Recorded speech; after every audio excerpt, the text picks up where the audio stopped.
જય શ્રીમન નારાયણ. રામાનુજદાસ શ્રીમાન ગટ્ટુ વેણુગોપાલ સ્વામી દ્વારા વર્ણન કરેલ શ્રીમદ ભગવદ્ ગીતાનું ગુજરાતી ભાષાંતર હું આપને કહી રહી છું. અધ્યાય 13 ક્ષેત્ર ક્ષેત્રજ્ઞ વિભાગ યોગ. શ્લોક 29. પ્રકૃત્યૈવ ચ કર્માણિ ક્રિયમાણાનિ સર્વશઃ યઃ પશ્યતિ તદાત્માનં અકર્તારં સ પશ્યતિ. ઓમ. ગીતાચાર્ય શ્રી કૃષ્ણ પરમાત્મા અર્જુન સાથે આપણને બધાને ક્ષેત્ર ક્ષેત્રજ્ઞ વિભાગ યોગ શીખવી રહ્યા છે. પરમાત્મા કહે છે, અર્જુન, સર્વે કર્મો પ્રકૃતિ દ્વારા કરવામાં આવે છે. પ્રકૃતિ એટલે શરીર, અર્થાત સર્વે કર્મો શરીર દ્વારા કરવામાં આવે છે. આ ઉપરાંત તે શરીરમાં જ્ઞાન સ્વરૂપ આત્મા છે, પરંતુ આત્મા કરતા નથી, કરતા શરીર જ છે. તો પછી શરીર સાથેનો સંબંધ અને શરીરને કારણે થતા સુખ દુઃખનો અનુભવ આત્માને કેમ થાય છે? તેનું કારણ એવો વિચાર છે કે હું શરીર છું અને હું જ સર્વે કર્મોનો કર્તા છું. અર્જુન, જે ઉપરોક્ત વિષયને સમજે છે તે જ વાસ્તવમાં આત્માનો જ્ઞાતા કે દ્રષ્ટા છે. આ પ્રમાણે શ્રી કૃષ્ણ પરમાત્મા આપણને એવો વિચાર કરવાનો નિર્દેશ કરે છે કે પ્રકૃતિ જ સમસ્ત કર્મોની પ્રત્યક્ષ કર્તા છે. તેથી ચાલો આપણે નિરંતર એ અનુભૂતિ કરીએ કે આપણે શરીરથી ભિન્ન છીએ. શરીર જ તેના દ્વારા થતા સર્વે કર્મોનો વાસ્તવિક કર્તા છે. અને ચાલો આપણે નિરંતર આત્માનું ધ્યાન કરીએ. શ્રી કૃષ્ણ પરમાત્માના ઉપદેશોનું ધ્યાન કરતા ચાલો આપણે શ્રીમન નારાયણને પ્રાપ્ત કરવા માટે આપણા શરીરનો શ્રેષ્ઠ ઉપયોગ કરવાનો આરંભ કરીએ.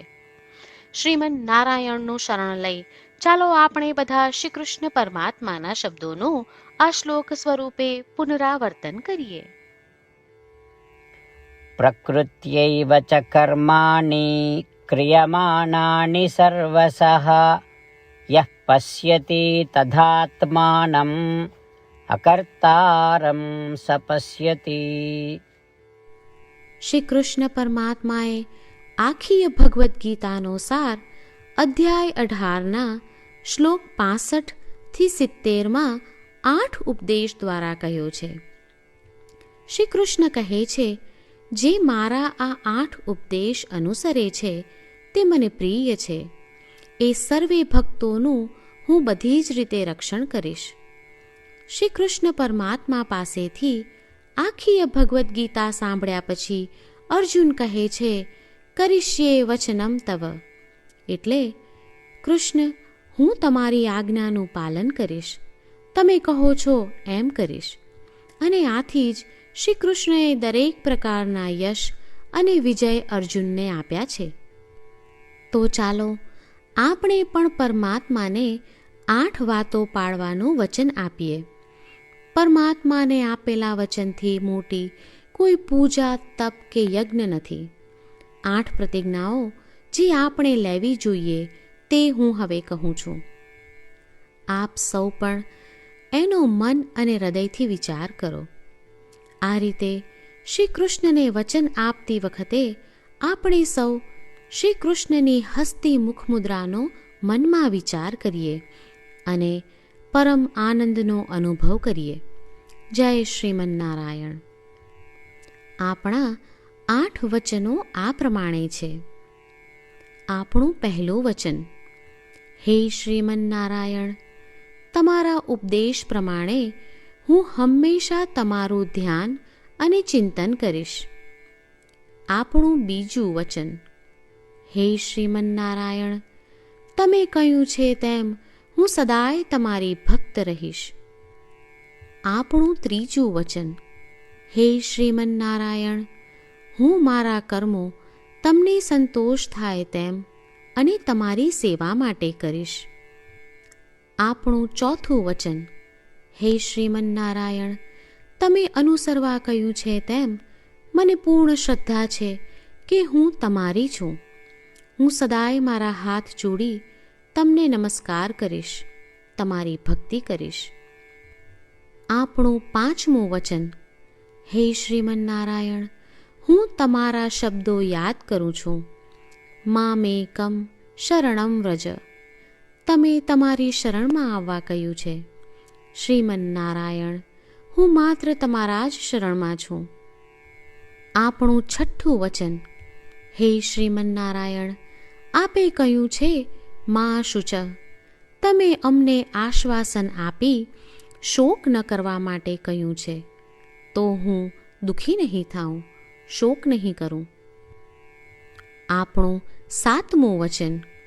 હે શ્રીમન્નારાયણ, અમારા કલ્યાણ અર્થે આપે શ્રીમદ્ ભગવદ્ ગીતા રૂપી આશીર્વાદ આપી અમારા સૌ પર કૃપા કરી છે, તો હું દરરોજ ઓછામાં ઓછો એક શ્લોક વાંચીશ અથવા સાંભળીશ એવો સંકલ્પ લઉં છું. આપણું આઠમું વચન.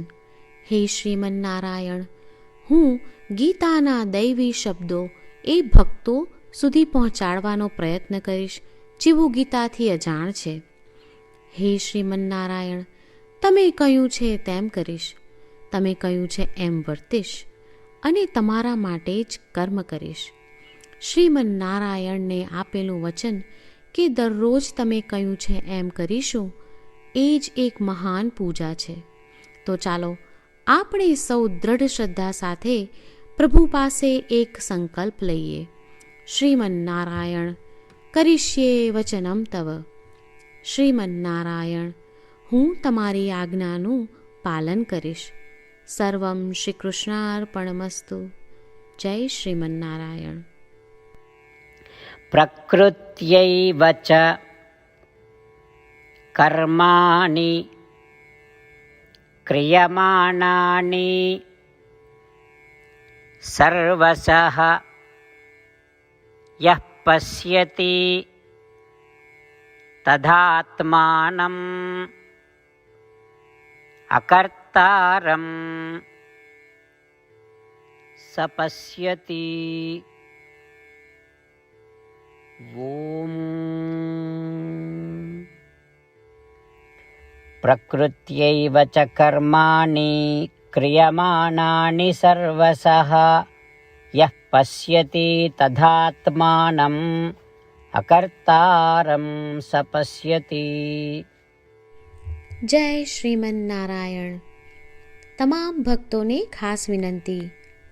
આપણા જીવનની દરેક બાબતોમાં આપણે તાત્કાલિક અને અસરકારક પરિણામો ઈચ્છીએ છીએ.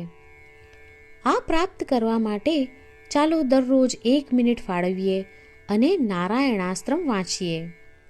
નારાયણાસ્ત્રમ મેળવવા માટે તેની વેબસાઇટ જે www.narayanaastram.org છે તેના પર જાઓ અને રજિસ્ટ્રેશનમાં તમારું નામ અને ઈમેલ આપો.